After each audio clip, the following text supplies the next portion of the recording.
आज प्रियदर्शी सम्राट अशोक यांची 2329वी जयंती आज आपण शांतिवन बुद्धविहार चिचाड या ठिकाणी आपण साजरी करत आहोत।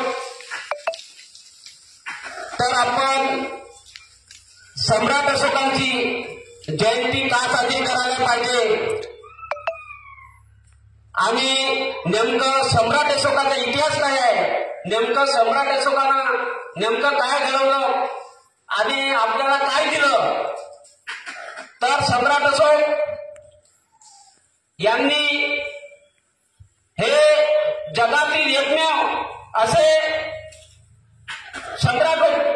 सम्राट झाले की त्यांनी त्यांच्या नावासमोर इतिहासकारांनी महान ही पदवी लावलेली आहे। त्यांचा जन्म इसवी पूर्व 304 पूर्व झालेला आहे। त्यांनी इसवी 272 पूर्व तर इसवी